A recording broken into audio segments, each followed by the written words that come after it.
The Sleepwalker. A psychological horror story. I woke up in a stranger's kitchen at 3:17 a.m., wearing pajamas I'd never seen before, with a family photo in my hand showing me with people I'd never met. The worst part? The woman making coffee turned around, smiled, and said, "Good morning, honey. You're up early today."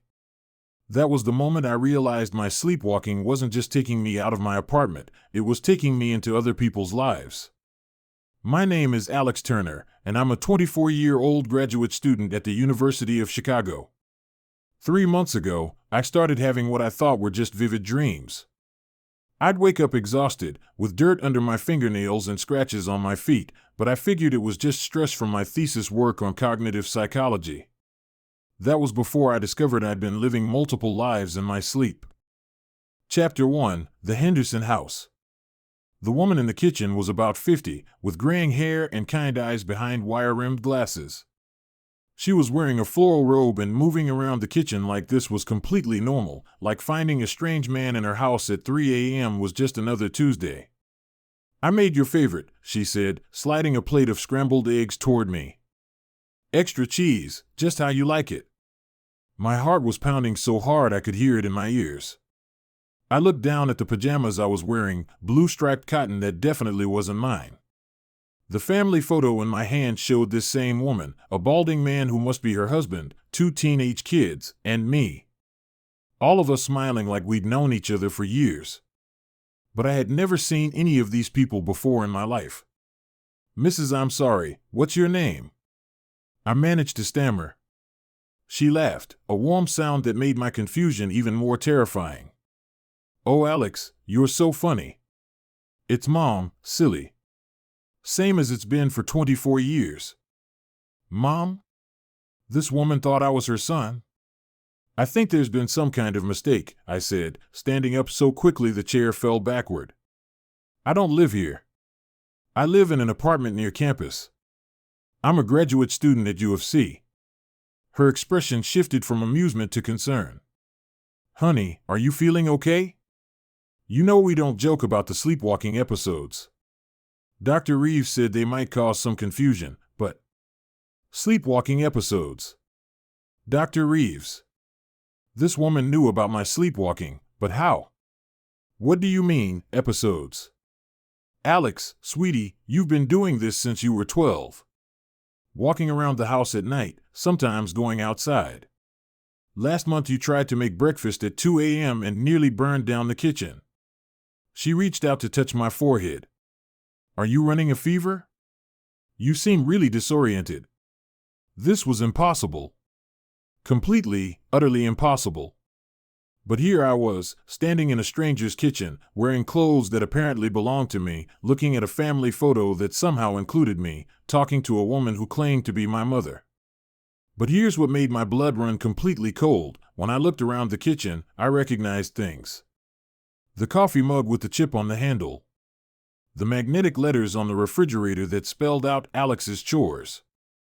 The family calendar with my handwriting marking doctor's appointments and study dates.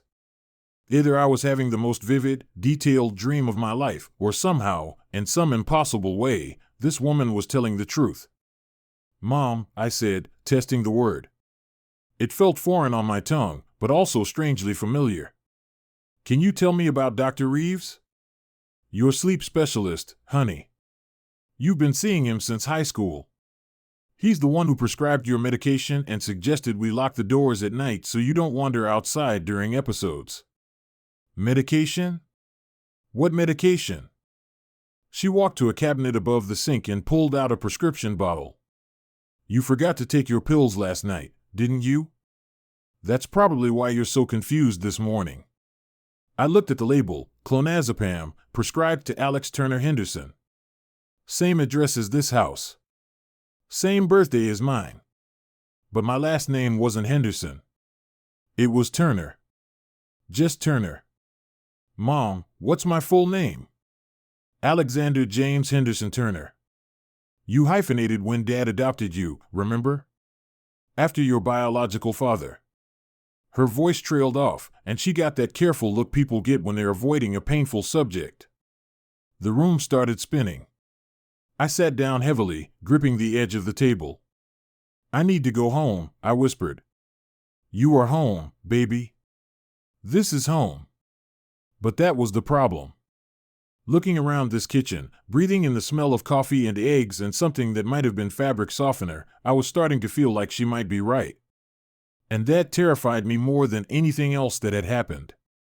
Because if this was home, then what was the apartment I remembered? What was the life I thought I'd been living? Can I see my room? I asked.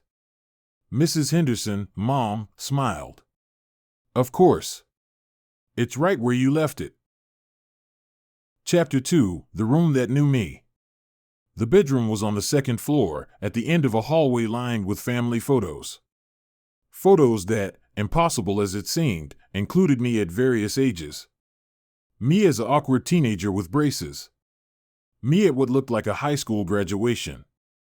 Me at family barbecues and birthday parties and Christmas mornings. But I didn't remember any of it. The bedroom itself was exactly what you'd expect from a college-aged kid who still lived at home. Posters of bands I liked on the walls. A desk covered with psychology textbooks, the same textbooks I'd been using for my graduate work. A laptop computer that, when I opened it, was logged into my email account. My real email account.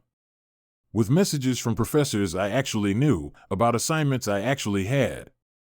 But here's what made me nearly pass out. There was an acceptance letter on the desk from the University of Chicago graduate program. Dated 3 years ago. Congratulating Alex Henderson Turner on his admission to the doctoral program in cognitive psychology. I was apparently a graduate student at U of C. But I was also apparently living at home with my parents in what looked like a suburban neighborhood I'd never seen before. The two lives were intersecting, overlapping in ways that should have been impossible. I opened the laptop and checked my university records. According to the student portal, my address was listed as this house. My emergency contact was listed as Helen Henderson, the woman downstairs who thought she was my mother. But I remembered living in an apartment. I remembered paying rent, buying groceries, living alone. Those memories felt just as real as this room, this house, this family that claimed me as their own. I was either losing my mind, or something much stranger was happening. That's when I found the journal. It was hidden under the mattress, in a plastic bag like someone had been trying to protect it from something. When I opened it, I recognized my own handwriting, but the words written there made my hands shake. Day 47, the sleepwalking is getting worse. I'm losing entire nights now, waking up in places I don't recognize with people who act like they know me. Yesterday I woke up in an apartment near campus.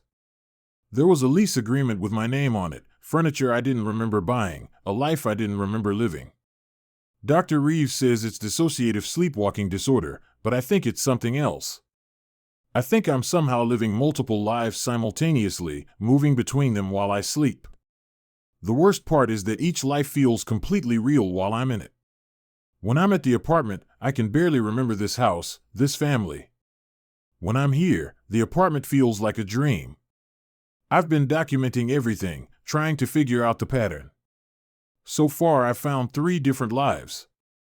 1. Alex Henderson Turner, lives with parents, graduate student. 2. Alex Turner, lives alone, graduate student. 3. Alex T. Hendricks, lives with roommate named Jake, works at coffee shop. Each life has documentation. ID cards, bank accounts, social security numbers. It's like I exist in multiple realities simultaneously. I'm scared I'm losing my mind. But I'm more scared that I'm not. The journal had dozens of entries, documenting months of sleepwalking episodes that had taken me between different lives, different identities, different versions of myself. But here's what made my blood freeze. According to the dates, I'd been living this way for over a year. And I only remembered the past 3 months. Which meant there were 9 months of my life that I'd completely forgotten. Or maybe 9 months of lives that weren't actually mine. I heard footsteps on the stairs. Helen Henderson, Mom, was coming up to check on me. Alex? Breakfast is getting cold, honey. I quickly hid the journal back under the mattress and tried to look normal. But normal was becoming a relative concept when you couldn't remember which life was real. Coming, Mom, I called back, and the word came easier this time. Maybe that should have been reassuring. Instead, it was the most terrifying thing yet. Because if I was starting to accept this life as real, what did that mean for the other life I remembered? The apartment, the solitary existence, the version of myself that didn't have a family? Was that life disappearing while this one became stronger? And if so, which Alex Turner was the real one? Chapter 3, The Apartment Paradox. I spent the day with the Henderson family, and it was the most surreal experience of my life. They knew everything about me, my favorite foods, my habits, my fears, my dreams. Helen showed me photo albums spanning years, with pictures of me at family events I couldn't remember attending. But here's what made it even stranger: I started remembering fragments. When Helen mentioned my fear of thunderstorms, I could suddenly recall hiding in a closet during a storm when I was 8. When her husband Robert came home from work and mentioned our fishing trip last summer, I could almost feel the sun on my face and smell the lake water. Were these real memories returning, or was my mind creating false memories to make sense of an impossible situation? By evening, I was exhausted and confused. The family said goodnight like this was any other day, and I went upstairs to my room, still wearing the blue striped pajamas that supposedly belonged to me. I set an alarm for 2 a.m. If I was sleepwalking between different lives, I wanted to catch myself in the act. The alarm woke me from dreams that felt more like memories, flashes of the apartment I thought I lived in, the solitary life I thought I was living. But when I looked around, I was still in the Henderson house, still in the bedroom that knew too much about me. I stayed awake until dawn, but nothing happened. No sleepwalking, no transition between lives. Just me, lying in a bed in a house that felt both foreign and familiar, wondering if I was losing my sanity. The next day, I made an excuse about needing to go to campus for research. Helen drove me to the university, and somehow, she knew exactly where to go. She'd apparently been driving me to campus for years. "Will you be home for dinner?" she asked as I got out of the car. Yes. "Probably." "Okay, honey. Call if you need a ride. And don't forget to take your medication tonight." She drove away, and I stood on the sidewalk outside the psychology building, trying to process what was happening to me. I went to my advisor's office, Dr. Sarah Kim, who I'd been working with for 3 years according to my academic records. When I knocked on her door, she looked up and smiled. "Alex, how's the thesis coming along?" "Dr. Kim, can I ask you something? How long have I been your student?" She looked puzzled. 3 years, of course. Since you started the program. Are you feeling okay? You look a little pale. Do you know where I live? With your parents in Evanston, right? You mentioned your mom drives you to campus sometimes because you don't like driving after your accident. What accident? What accident? Dr. Kim's expression grew concerned. "Alex, you were in a car accident when you were 17. You had a traumatic brain injury that affected your memory formation and sleep patterns. That's why you're doing your thesis on dissociative disorders. It's personal research, remember?" The room started spinning. A car accident. Brain injury. Memory problems. Sleep disorders. It was starting to make sense, but in a way that made everything worse. "Dr. Kim, I need to ask you something, and I need you to be completely honest with me. Do I sometimes seem like a different person? Like I don't remember conversations we've had or things that have happened?" She was quiet for a long moment, studying my face. "Alex, I've been wondering if I should bring this up with you. Sometimes you come to our meetings and act like you've never seen me before. Other times you reference conversations I don't remember having. Last month you turned in a paper that was completely different from the thesis topic we'd agreed on." "Different how?" "You've been working on dissociative identity disorder for 2 years. But last month you submitted a paper on workplace psychology and social dynamics. It was brilliant work, but completely unrelated to anything we discussed. Workplace psychology. Social dynamics. I thought about the journal hidden under the mattress, about the 3 different lives I'd apparently been documenting. Alex Henderson Turner, Alex Turner, Alex T. Hendricks. Dr. Kim, do you have contact information for me other than the Evanston address? Let me check. She pulled up my file on her computer. I have your parents' house in Evanston, but there's also... This is strange. I have 2 other addresses listed. An apartment near campus, and another address with a note that you work at a coffee shop? The coffee shop. Alex T. Hendricks. Can you give me those addresses?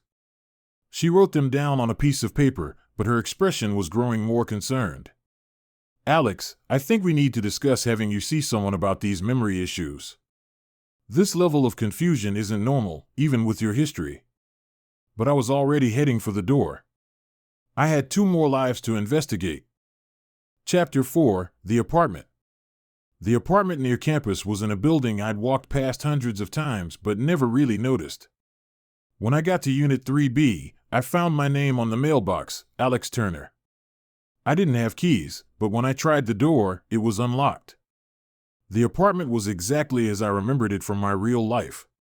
Small studio, futon against one wall, desk covered with psychology books, tiny kitchen with a coffee maker I'd bought last year.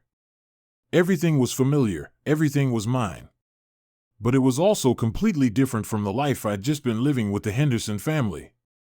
I checked the lease agreement, signed by Alex Turner, no hyphenated last name, no mention of parents or family. The bank statements showed a graduate student stipend from the university, payments for rent and groceries, and the kind of expenses you'd expect from someone living alone. But here's what made me nearly pass out. There was a calendar on the wall with my handwriting, marking the same appointments and deadlines that had been on the Henderson family calendar. Same dates, same events, but from the perspective of someone living a completely different life. It was like 2 versions of myself were living parallel lives, attending the same classes, working on the same degree, but with completely different home situations. I was still processing this when I heard a key in the lock. The door opened, and a guy about my age walked in. Tall, dark hair, wearing a coffee shop uniform. He looked at me and grinned. "Hey Alex, you're home early. How was class?" He knew me. This stranger knew me well enough to have keys to the apartment and act like we were roommates.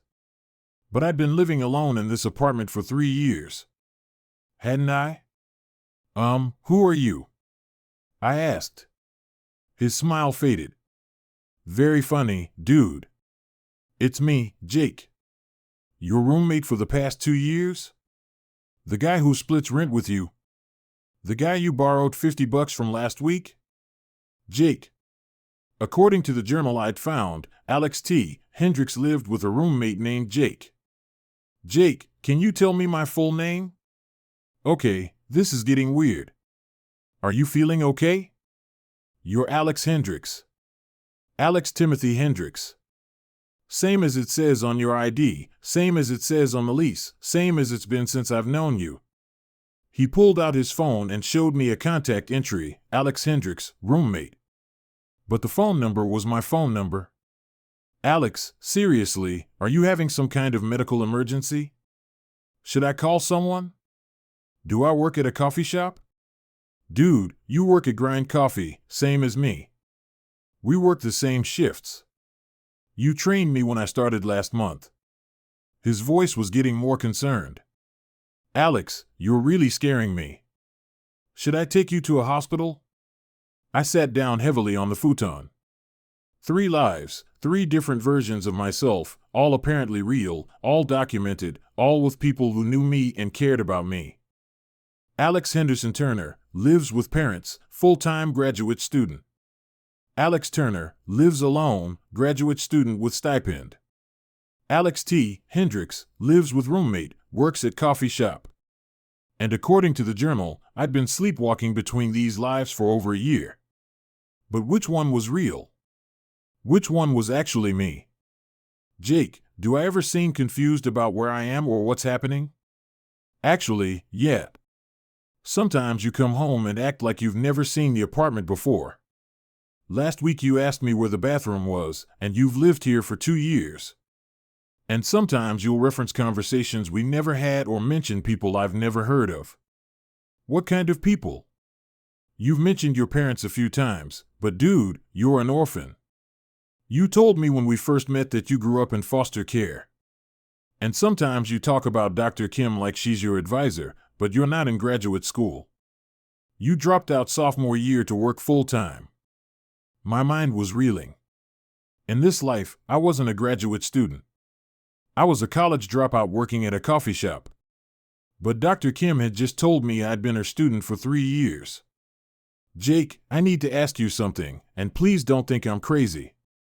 Do you have any documentation that I live here? Like, official paperwork? Are you kidding? I have to show you the lease every month when you forget about rent. He pulled out a folder from a desk drawer. Here. Lease agreement, signed by both of us. Bank statements showing your half of the rent payments. Your work schedule from Grind Coffee. All the documents had my signature, my handwriting, my personal information. But they painted a picture of a life I didn't remember living. Jake, what's today's date? October 15th. Why? I checked the calendar on the wall. October 15th was marked as Jake's birthday party. Don't forget cake. Is it your birthday? Yeah, actually. Thanks for remembering. I was starting to think you'd forgotten since you've been acting so weird. But I hadn't remembered. I had no memory of planning a birthday party or living with Jake or working at a coffee shop. Yet somehow, this version of me had remembered. Had planned. Had lived a completely different life while I was unconscious. Jake, I need to go somewhere. But I promise I'll be back for your party tonight. Okay, but Alex? Maybe you should see a doctor. This level of confusion isn't normal. He was right. Nothing about this was normal. But I had one more address to check. One more life to investigate. Because if I was going to understand what was happening to me, I needed to see all 3 lives in their entirety. Chapter 5, The Coffee Shop. Grind Coffee was a small place near campus, the kind of hipster cafe where graduate students went to pretend they were being productive while actually just procrastinating on social media. I'd bought coffee there dozens of times over the years, but I'd never worked there. Or so I thought. When I walked through the door, a barista behind the counter looked up and waved. Alex, you're not on the schedule today. What are you doing here? She was a college-aged girl with purple hair and multiple piercings, and she clearly knew me well. I just wanted to check something, I said. Can you tell me how long I've worked here? About 2 years? Since right after Jake started. You two are like the dream team on the morning shift. She paused, studying my face. Are you okay? You look confused. Do I ever seem like I don't remember things? Like I don't know where I am or what I'm supposed to be doing? Her expression grew more serious. Actually, yeah. Sometimes you come in and act like you've never seen the espresso machine before, even though you're our best barista. And sometimes you'll start conversations about things that never happened, or mention people none of us have ever heard of. The same pattern. In every life, people noticed that I sometimes seemed confused, disconnected, like I was living in the wrong reality. Can I see my employee file? She looked around to make sure the manager wasn't watching, then pulled out a folder from behind the counter. The employment application was filled out in my handwriting. Alex T. Hendricks, hired 2 years ago, emergency contact listed as Jake Morrison. Previous work experience listed as various retail positions and education listed as some college. But in my real life, or what I thought was my real life, I'd been a full-time graduate student for 3 years. I'd never worked retail, never dropped out of college. Do you have my schedule for this week? You're working tomorrow morning, 6 a.m. to 2 p.m. Same as always. She paused. Alex, are you sure you're okay? You seem really out of it. I was more than out of it. I was living proof that a person could exist in multiple realities simultaneously. But here's what really terrified me. I was starting to remember fragments of this life too. As I looked around the coffee shop, I could almost recall the feeling of working early morning shifts, the routine of making hundreds of lattes, the camaraderie with Jake and the other employees. The memories felt real. But so did the memories of living with the Henderson family. And so did the memories of living alone in the apartment. I couldn't all be real. But I couldn't figure out which one was false. My phone buzzed with a text message. The caller ID said Mom, but when I opened it, the message was from Helen Henderson. Don't forget your medication tonight, honey. And dinner is at 6 if you want to join us.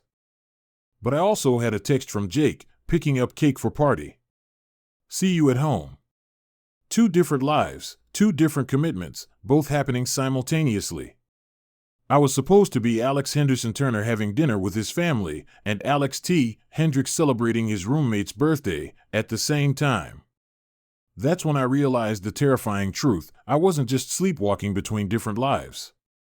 I was living all 3 lives simultaneously, but only conscious of one at a time. Which meant that right now, while I was standing in this coffee shop as Alex T. Hendricks, another version of me was probably sitting in a psychology class as Alex Turner. And a third version was probably at home with the Henderson family as Alex Henderson Turner. But if that was true, then who was really in control? Which version of me was the real one? And what happened to the other versions when I wasn't conscious of them? Chapter 6: The Convergence. I decided to test my theory. If I really was living multiple lives simultaneously, then I should be able to predict what the other versions of myself were doing. I went back to the apartment where Jake was setting up for his birthday party. When I walked in, he looked relieved. There you are. I was starting to worry you'd forgotten. Jake, this is going to sound weird, but can you tell me what I was doing this afternoon? Like, exactly what time I left and what I said I was going to do. You left around 2 p.m. and said you needed to go to campus for research. You seemed kind of confused, like you couldn't remember if you had class today or not.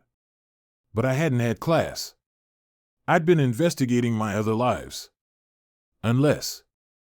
Can you check something for me? Can you call my phone and see if I answer? Jake looked at me like I'd lost my mind, but he dialed my number. My phone rang in my pocket, but somewhere else in the apartment, another phone was also ringing. Dude, why do you have 2 phones?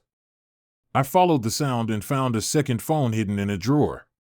When Jake's call went to voicemail, the greeting was my voice saying, "Hi, you've reached Alex Hendricks. Leave a message." But the phone in my pocket had a different voicemail greeting. "This is Alex Turner." 2 phones. 2 identities. 2 separate lives being maintained simultaneously. I checked the call logs on the second phone. Throughout the day, while I'd been investigating my other lives, this phone had been receiving and making calls.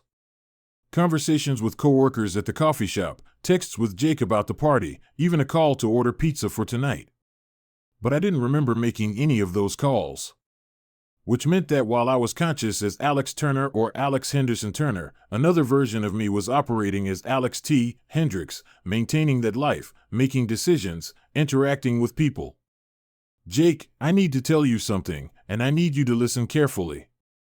I think I have a severe psychological condition that causes me to live multiple lives without being aware of it. Like multiple personality disorder? Something like that. I think there are 3 different versions of me, and we're all living separate lives, but sharing the same body. Jake sat down heavily on the couch. That would actually explain a lot. Sometimes you seem like a completely different person. Different mannerisms, different vocabulary, even different preferences. Last week you ordered a sandwich with mustard, and you hate mustard. Do I hate mustard? Alex Hendricks hates mustard. But maybe Alex Turner likes it. It was the first time someone had acknowledged that there might be multiple versions of me, and it was both terrifying and relieving. There's something else, I said. I think all 3 versions are active at the same time. While I'm here with you, another version of me is probably having dinner with my family, and a third version is probably in my apartment near campus. That's impossible. Is it? You said I left at 2 p.m. to go to campus. But I've been investigating other parts of my life all day. What if the version of me that left at 2 p.m. was a different version? Jake was quiet for a long time, processing this. If that's true, he said finally, then who am I talking to right now? Which Alex are you? That was the question I'd been afraid to ask myself. I don't know, I admitted. I think I might be all of them, or none of them. I think I'm just the conscious awareness that moves between the three lives, but the lives themselves continue even when I'm not paying attention to them. That's when my other phone rang. The Alex Turner phone. I answered it, even though Jake was staring at me like I'd completely lost my mind. Hello? Alex? It's Dr. Kim. I'm calling because you missed our 4 p.m. meeting today, and I wanted to make sure you're okay. But I hadn't missed a meeting. I hadn't even known about a meeting. Dr. Kim, where am I supposed to be right now? You're supposed to be in my office, working on your thesis revisions. We scheduled this meeting a week ago. I looked at Jake, who was listening to the conversation with growing alarm. Dr. Kim, this is going to sound strange, but can you do me a favor? Can you look out your office window and tell me if you see someone who looks like me on campus? Alex, what kind of question is that? You're supposed to be here with me. Please, just look. There was a pause, then, this is very strange, but yes, I can see someone walking across the quad who looks exactly like you. But that's impossible, because you're on the phone with me. I hung up and looked at Jake. There's another version of me on campus right now, I said. While I'm here talking to you, another Alex Turner is walking around the university, probably trying to figure out why he missed his meeting with Dr. Kim. And the third version? I checked the time. 6 p.m. Having dinner with his family. But here's what really terrified me. If there were 3 versions of me active simultaneously, what would happen if? Chapter 7, The Breakdown. I didn't have to wait long to find out. At 7:30 p.m., while Jake's birthday party was in full swing, there was a knock at the door. Jake opened it to find someone who looked exactly like me standing in the hallway, looking confused and disoriented. Excuse me, the other me said to Jake, I think I'm lost. I was trying to get home, but I can't remember where I live. Jake's face went completely white. He looked back and forth between me and the other version of me, and I could see him struggling to process what he was seeing.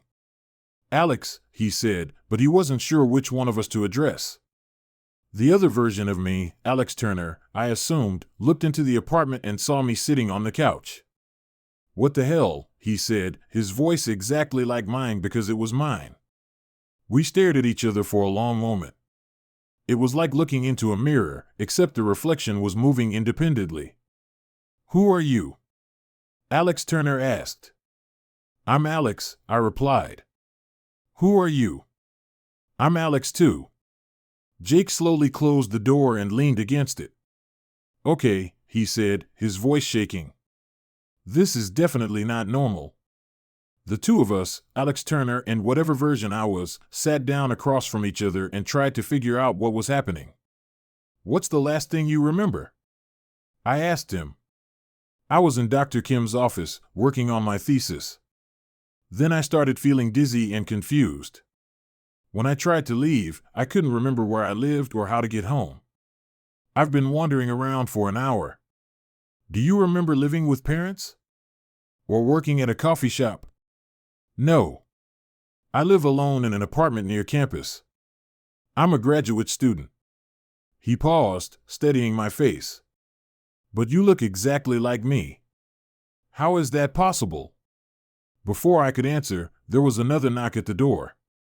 Jake opened it again, and this time a third version of me was standing there, looking panicked and disheveled. Please, this version said, I need help. I think I'm having some kind of breakdown. I was having dinner with my family, and then suddenly I couldn't remember who they were. I ran out of the house and I've been wandering around trying to figure out what's happening to me. 3 versions of me. All in the same room. All conscious at the same time. Jake sat down heavily on the floor, staring at us like we were hallucinations. This isn't possible, he whispered. But it was happening. Alex Henderson Turner, the version who lived with parents, was clearly having a panic attack. Who are you people? Why do you look like me? Alex Turner, the graduate student, was trying to apply logic to an illogical situation. There has to be an explanation. Maybe we're triplets who were separated at birth. But I knew the truth was much stranger than that. We're not triplets, I said. We're the same person. 3 different versions of Alex, living 3 different lives, but sharing the same consciousness. That's impossible, Alex Turner said. Look around, I replied. We're 3 identical people in the same room, all claiming to be Alex, all with different memories and different lives. Impossible is relative. Alex Henderson Turner was hyperventilating. I want to go home. I want to see my parents. Which parents? I asked gently. Because one of us lives with the Henderson family, one lives alone, and one lives here with Jake. I don't know, he cried. I don't know what's real anymore. That's when I realized what was happening. The convergence, all 3 versions becoming conscious at the same time, was breaking down the barriers between our different lives. We were being forced to confront the reality that we were all aspects of the same fractured consciousness. Listen to me, I said to both other versions of myself. I think we all have dissociative identity disorder caused by a traumatic brain injury. We've been living separate lives because our consciousness has been split into 3 different personalities. But we're not personalities, Alex Turner protested. We're different people. We have different histories, different families, different relationships. Do we? Or do we have one history that we've been interpreting in 3 different ways? I pulled out the journal I'd found at the Henderson house and showed them the entries documenting the sleepwalking episodes. This journal belongs to all of us, I said. It documents how we've been moving between 3 different lives for over a year. Alex Henderson Turner read over my shoulder, his panic subsiding as he focused on the familiar handwriting. I remember writing this, he said quietly. But I also remember not writing it. That's because you wrote it during the times when you were the dominant personality. But all of our memories exist in the same brain. Sometimes they bleed through. Alex Turner was studying the journal entries with the analytical mind of a psychology graduate student. If this is true, he said, then we're not actually separate people. We're fragments of one person who was psychologically damaged. But which fragment is the real one? Alex Henderson Turner asked. That was the question none of us could answer. We were all Alex. We were all real. But we were also all incomplete. Chapter 8, The Integration. We spent the next 3 hours talking, sharing memories, and trying to piece together the truth about our condition. What we discovered was both fascinating and terrifying. Alex Henderson Turner had the clearest memories of our childhood and the car accident. According to him, we'd been 17, driving home from a friend's house, when another car ran a red light and hit us head-on. We'd been in a coma for 2 weeks, and when we woke up, our memory formation and sleep patterns were severely damaged. But here's what I remember, Alex Turner interjected. After the accident, I was living alone, struggling to rebuild my life. I applied to graduate school because I wanted to understand what had happened to my brain. And I remember, Alex T. Hendricks added, dropping out of college because I couldn't handle the academic pressure after the brain injury. I started working at the coffee shop because it was simple, routine, manageable. 3 different ways of coping with the same trauma. 3 different paths that our fractured consciousness had taken. But here's what really disturbed me. As we talked, I realized that I had memories from all 3 lives. I remembered the warmth and security of living with the Henderson family. I remembered the independence and intellectual stimulation of graduate school. I remembered the simplicity and camaraderie of working at the coffee shop. All 3 lives felt equally real because they were all real. They were all different aspects of the same person trying to heal from traumatic brain injury. So what happens now? Alex Henderson Turner asked. Do we keep living separate lives? I don't think we can, Alex Turner replied. The fact that we're all conscious at the same time suggests that the barriers between our personalities are breaking down. He was right. Throughout our conversation, I'd noticed that we were starting to blend together. Alex Henderson Turner was speaking with more confidence and analytical thinking, traits that belonged to Alex Turner. Alex Turner was showing more emotional vulnerability, something that characterized Alex Henderson Turner. And I was starting to feel like I contained elements of both of them. Maybe that's not a bad thing, I said. Maybe integration is what we need. Instead of being three incomplete people, we could be one complete person. Jake, who had been listening to this conversation with growing amazement, finally spoke up. Dudes, I hate to interrupt this philosophical discussion, but there's a practical problem we need to address. You have 3 different lives, 3 different sets of responsibilities, 3 different groups of people who care about you. What are you going to tell them? He was right. Helen Henderson thought her son was having a medical emergency and had run away from home. Dr. Kim thought her graduate student had missed an important meeting and was behaving erratically. The coffee shop expected Alex T. Hendricks to show up for work tomorrow morning. We need to figure out which life is most sustainable, Alex Turner said. Which identity has the best foundation for moving forward? Or, I suggested, we could try to integrate all 3 lives instead of abandoning 2 of them. How? Think about it. Alex Henderson Turner has a loving family and emotional support. Alex Turner has academic credentials and intellectual pursuits. Alex T. Hendricks has work experience and practical skills. What if we combined them? Alex Turner was intrigued. You mean live as one person who maintains relationships with all 3 support systems? Why not? We could continue graduate school while also maintaining our relationship with the Henderson family and our friendship with Jake. We could be a complete person instead of 3 fragments. Alex Henderson Turner was less certain. But what about the practical issues? We can't live in 3 places at once. No, but we could choose one primary residence and visit the others regularly. We could be honest with people about our condition, tell them we have dissociative identity disorder and we're working on integration. It was a crazy idea, but as we discussed it, it started to seem more possible. The Henderson family would understand. They'd been dealing with our psychological issues for years. Dr. Kim was a psychology professor who would be fascinated by our condition from a research perspective. Jake was already adapting to the reality of our situation. There's one more thing we need to consider, Alex Turner said quietly. What if integration doesn't work? What if trying to merge our 3 personalities causes us to lose all of them? It was a terrifying possibility. But living as 3 separate, incomplete people wasn't sustainable either. I think we have to try, I said. Because the alternative is spending the rest of our lives as fragments, never knowing which version is real, never feeling complete. Alex Henderson Turner and Alex Turner looked at each other, then at me. How do we do it? Alex Henderson Turner asked. Together, I replied. Chapter 9, The Memory Merge. The integration didn't happen all at once. It was a gradual process that took place over several weeks, with help from Dr. Kim, who had become fascinated by our case from both a personal and professional perspective. What you're experiencing, she explained during one of our sessions, is actually a form of healing. Your consciousness was fragmented by trauma, and now it's trying to reunify itself. The process was disorienting and sometimes frightening.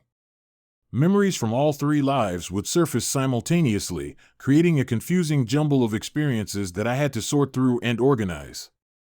I remembered Helen Henderson teaching me to ride a bike, but I also remembered learning to ride alone, practicing in an empty parking lot near my apartment. I remembered Jake training me at the coffee shop, but I also remembered never having worked in food service. I remembered writing my thesis on dissociative disorders, but I also remembered dropping out of school after my accident. All of these memories were real. They had all happened to me, but to different versions of me. Dr. Kim helped me understand that the goal wasn't to choose which memories were correct, but to accept that I had lived multiple versions of the same life, and all of them were part of my complete story. Think of it like this, she said. Instead of being one person who lived one life, you're one person who lived 3 parallel lives simultaneously. Now you get to consciously choose which elements from each life you want to carry forward. I chose to maintain my relationship with the Henderson family, who had provided stability and unconditional love during my recovery. I chose to continue my graduate studies, which gave me intellectual purpose and a path toward understanding my own condition. And I chose to keep working part-time at the coffee shop, which provided practical skills and reminded me that there was value in simple, honest work. Most importantly, I chose to live with Jake, who had become my anchor to reality during the most confusing period of my life. "So you're like a triple person now?" Jake asked one evening as we were making dinner together. "I'm just me," I replied. "But a more complete version of me than I've ever been before." It was true. The integration had given me access to a full range of emotions, experiences, and capabilities that I'd never had as a single personality. I had Alex Henderson Turner's emotional intelligence and family connections, Alex Turner's analytical skills and academic knowledge, and Alex T. Hendrix's practical abilities and social ease. For the first time since my accident, I felt like a whole person. But there were still challenges. Chapter 10: The Lingering Effects. The integration wasn't perfect. There were still nights when I would sleepwalk, but now I was conscious during the episodes. I would find myself moving through the apartment like I was being guided by some external force, sometimes ending up in places that didn't make sense. One night, I sleepwalked to the bathroom and found myself trying to brush my teeth with a coffee mug. Another night, I walked to the kitchen and started making 3 different breakfasts simultaneously: eggs for Alex Henderson Turner, oatmeal for Alex Turner, and toast for Alex T. Hendrix. "It's like your body hasn't fully accepted that you're one person now," Dr. Kim explained. "Part of your subconscious is still operating as if you need to maintain separate routines for separate identities." She was right. Even though I was consciously integrated, there were still fragments of the 3 separate personalities operating autonomously. I would catch myself buying 3 different types of shampoo because each personality had different preferences. I would make appointments with 3 different doctors because each identity had different medical histories. I would sometimes introduce myself with different names depending on which aspect of my personality was most active at the moment. But slowly, over time, these quirks began to fade. The 3 personalities weren't disappearing, they were blending together into something new. I was becoming someone who had never existed before, the complete version of Alex that I was meant to be before the accident fragmented my consciousness. "How do you feel about losing the separate identities?" Dr. Kim asked during one of our sessions. "I'm not losing them," I replied. "I'm becoming them. All of them, at the same time." It was the truth. I could still access the specific traits and memories of each personality when I needed them. If I was having dinner with the Henderson family, I could tap into Alex Henderson Turner's warmth and family-oriented perspective. If I was working on my thesis, I could access Alex Turner's analytical mind and academic focus. If I was at the coffee shop, I could channel Alex T. Hendrix's social skills and practical knowledge. But now I was choosing when to access these different aspects of myself, rather than being unconsciously driven by them. I was finally in control of my own mind. Epilogue: 1 year later. A year after the convergence, I was defending my thesis on dissociative identity integration following traumatic brain injury, a personal case study. The defense went well. The committee was fascinated by my first-hand research into a condition that most people only read about in textbooks. "Your work provides unprecedented insight into the subjective experience of identity fragmentation and integration," Dr. Kim said afterward. "Have you considered pursuing a PhD to continue this research?" I had considered it. But I'd also learned that there was more to life than academic achievement. "I think I want to take a break from school for a while," I told her. "There are other things I want to explore." Helen Henderson had offered me a job at the nonprofit organization where she worked, helping other people with traumatic brain injuries navigate their recovery. Jake and I were planning to open our own coffee shop, combining his business sense with my customer service experience. And I'd been accepted into a program that trained people to become peer counselors for others with dissociative disorders. For the first time in my life, I had options. Real options, based on a complete understanding of who I was and what I was capable of. The sleepwalking episodes had completely stopped. I slept through the night in my own bed, in the apartment I shared with Jake, secure in the knowledge that I would wake up as the same person who had gone to sleep. But sometimes, late at night, I would lie awake and think about the year I had spent living 3 different lives simultaneously. It had been terrifying and confusing, but it had also been a gift in a strange way. Most people go through life wondering what if. What if they'd made different choices, lived different lives, become different people? I didn't have to wonder. I'd lived the alternatives. I'd experienced multiple versions of myself and learned that there was no right way to recover from trauma, no correct path to healing. Some people needed family support to rebuild their lives. Others needed intellectual challenges. Still others needed simple, practical work that gave them a sense of purpose. I'd needed all 3. And now, integrated and whole, I was ready to help other people find their own paths to healing. My phone buzzed with a text message from Helen, "Dinner at 6 if you want to join us. Dad's making your favorite." I smiled and typed back, "I'll be there." Then I got a message from Dr. Kim, "Congratulations on your defense. Drinks to celebrate?" "Sounds great," I replied. Finally, Jake stuck his head into my room. "Party tonight at Grind? The whole crew wants to celebrate your graduation." "Wouldn't miss it," I told him. 3 different social obligations, 3 different groups of people who cared about me, 3 different aspects of my life that all felt equally important. A year ago, this would have been an impossible situation that would have triggered a dissociative episode. Now, it was just a full life lived by a complete person. I was Alex. Just Alex. But I was also more Alex than I'd ever been before. And for the first time since my accident 7 years ago, that felt like enough.